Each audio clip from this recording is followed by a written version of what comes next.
അങ്ങനെ 2 വർഷങ്ങൾക്ക് ശേഷം റഫ അതിർത്തി വീണ്ടും തുറന്ന് ഇസ്രായേൽ. തെക്കൻ ഗാസയെ ഈജിപ്തുമായി ബന്ധിപ്പിക്കുന്ന റഫ ഇടനാഴി 2 വർഷം നീണ്ടുനിന്ന ഇടവേളയ്ക്ക് ശേഷം വീണ്ടും തുറന്നു.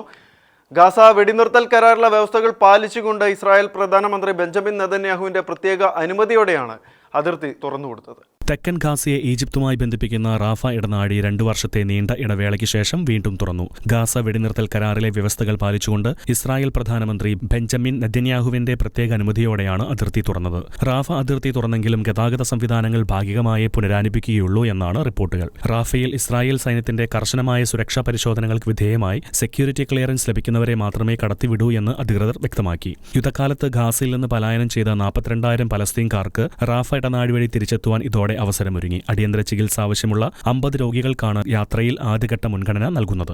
ഇസ്രായേൽ ഈജിപ്ത് ഉദ്യോഗസ്ഥർ ചേർന്നാണ് ചെക്ക് പോസ്റ്റ് നിയന്ത്രിക്കുന്നത്. സുതാര്യത ഉറപ്പാക്കുവാൻ യൂറോപ്യൻ യൂണിയൻ ബോർഡർ പട്രോൾ ഏജന്റുമാരുടെ മേൽനോട്ടവും ഇവിടെയുണ്ടാകും. ബന്ദികളാക്കിയവരിൽ അവസാനത്തെയാളുടെ മൃതദേഹവും കണ്ടെടുത്തതിനെ തുടർന്നാണ് ഇടനാഴി തുറക്കുവാൻ ഇസ്രായേൽ സമ്മതിച്ചത്. International desk, Shekinah news.